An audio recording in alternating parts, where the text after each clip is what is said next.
Let's tell you about what's happening in the politics of the governing party. The step aside or face suspension. That's the ANC's National Working Committee, which has upheld the party's NEC decision that all members charged with corruption or other serious crimes must step aside. Among those affected by this rule is the party's Secretary General, Ace Magashule. For more on this, we're joined now in studio by the ANC's head of the Presidency, Sibongile Besani. Besani, thank you very much for making the time to come and join us in studio here for this important conversation. Mike Mabuyakulu, the Deputy Chairperson of the African National Congress in KZN, has already done the deed, if you like. He is leading the way. He has stepped aside. What is the situation with other members? Because part of the meeting that you would have attended of the NWC, that's where you received lists of members who are affected by this step-aside rule in other provinces. No, look, as you would know, thanks for having me, and thanks for your viewers at home. There is one thing, Polly, that is very clear. I don't know why is it being complicated. First, there's an NEC decision on the process. That decision talks about 30 days, and then following 30 days, it speaks to what should happen. So the reports have been received, and I think we're at a stage where those decision implementation has to take place, and it's taking place. Others have responded in line with the decision, others have not responded. Obviously, I'm not in the space to be pedantic about what is happening at 10 o'clock, 10:30 now. Yeah. But the point, we're at a stage where the decision of the NEC is being implemented. Yeah, and so I take it then that you are able to tell the viewers of Newzroom Afrika that thus far only one member of the party who is affected by this step-aside rule has effectively done what has been instructed by the party's senior structure, senior decision-making structure. Yeah, that's the truth, is Comrade Mabuyakulu, and but the decision is clear as to when that deadline has passed, what should happen, and I think that is what is underway now.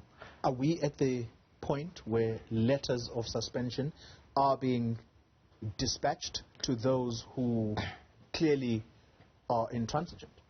No, I wouldn't know, because those are the decisions are processed elsewhere, not in the Presidency. In the SGO, that's where decisions will be processed. That's why I'm saying I'm not in a space to be really look at that detail. I'm not in that space, and so. But when the NWC met, it received reports, and we just restated. That's why the statement of the NWC yesterday restated the NEC decision. Yeah. The issue of the Secretary General, Mr. Besani, that is one that I don't need to tell you just how closely it is being watched, because perhaps as a symbol of just how compliant or how disciplined members of the ANC are, he then becomes an example of what the general public will look to in terms of whether the ANC is cohering around this particular matter. A question was posed to Bulemabe yesterday on this channel at length, and he went, as the former president would say, he meandered. He didn't quite give a specific answer. The person who is expected to issue a letter of suspension to Ace Magashule, is that his deputy, Jesse Duarte? Look, we can only state a principal approach where if the SG, is sort of incapacitated. Remember, in the ANC Constitution, we never sort of anticipated this incident. Now, as a matter of principle, obviously, when the SG is not there, the deputy SG is there. So that is a principal approach. And then one wouldn't sort of pin down to say, look, this time around it's going to happen that way. But as a matter of principle, the DSG is there when the SG is not able to perform his works, or when the SG is incapacitated for whatever in terms of the Constitution. Yeah. Because that's why we always emphasize the notion of the SG, or Secretary General's office, which the DSG is part of. So at a principal level, that's what should happen. So I hope you will say I'm meandering again, but that is the principle that we need to adhere to. So let me cite an example. I was the provincial secretary. At some stage, I was also the deputy provincial secretary. And the PC took a decision against the provincial secretary at the time. And the PC directed me to communicate to the provincial secretary. You see. So, and I had to implement the decision of the PC at that stage, you know. Well, but you may say to me, look, but is it that not a precedent? Yeah, at the provincial level, that was a precedent, but if it was just a matter of me just implementing it because it's against the provincial secretary, the PC wouldn't need to even direct me. But the PC at the stage understood the sensitivity of the matter. Because even if you are a leader, you don't just throw a book at a person. The African National Congress is also sensitive to position that offices that people hold, the implications that some of these things have for the organization. Because we don't have to act as if, no, we're triumphalist, we are happy. No, it's not an easy decision.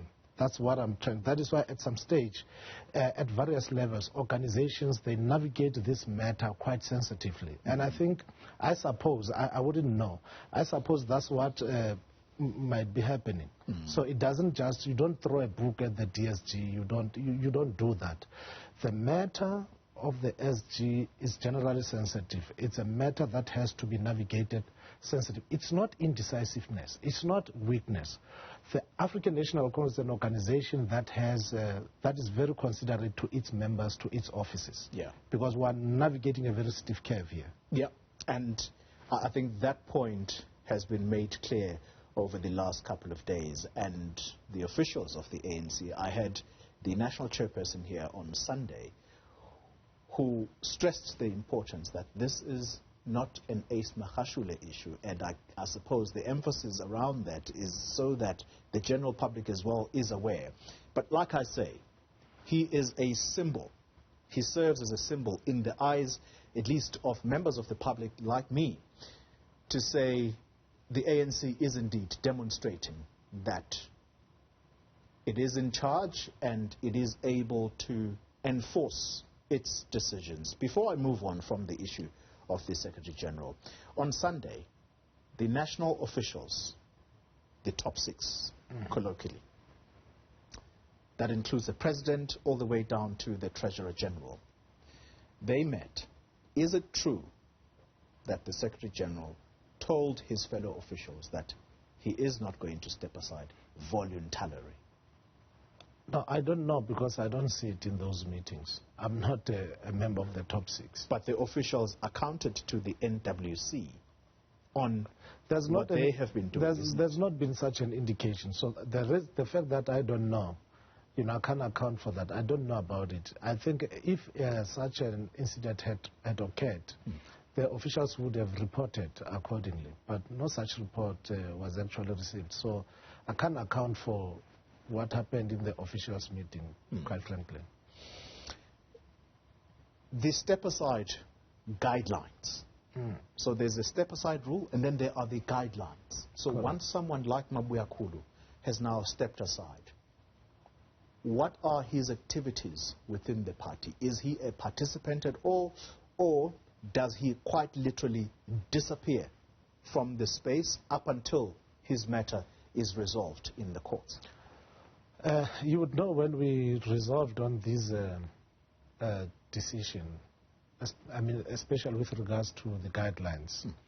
we said we adopt the guidelines, and this is work in progress. And part of the work in progress was to actually refine the guidelines. And under the leadership of the Treasurer General, those guidelines have been tightened, have been refined. Let me put it that way, have been refined. Okay. And the terms of the step aside, for instance, one of the critical issues that the step aside does not suggest that your position then is vacant.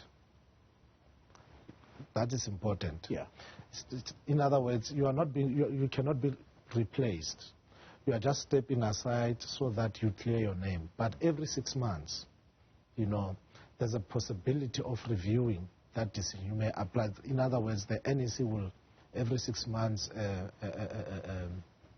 review. Yes. Because it will also be dictated, I suppose, by its common cause, by the progress on the case that you are facing, the charges that you are facing in the courts of law. So basically, you will not be active in ANC activities and so on whilst you are clearing your name, but you are still the chairperson who's stepping aside based on the charges that you face, so that you enable the process to...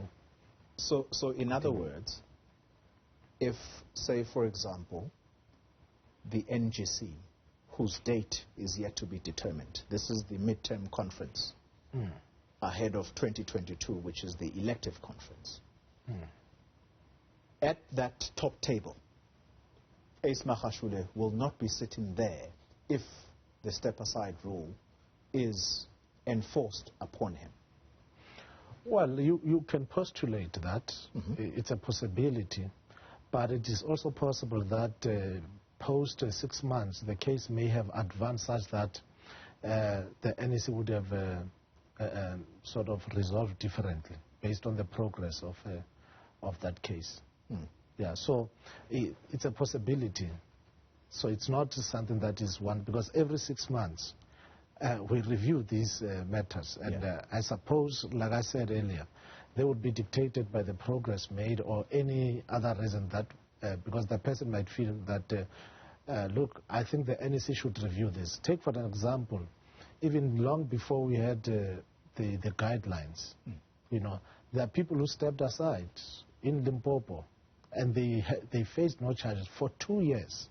And we always make this point, for 2 years. And then after 2 years, 8 people were then charged. These 2 people who had stepped aside were not even charged at this stage. So the NEC had to really consider that particular reality that, look, people have stepped aside, nothing has happened, and so on. And that's a very interesting point, Mr. Besani, because it links directly to what Bongane Bongo, the MP in Parliament, who's the former Minister of State Security, has been saying, that this step-aside rule is in violation of his constitutional rights.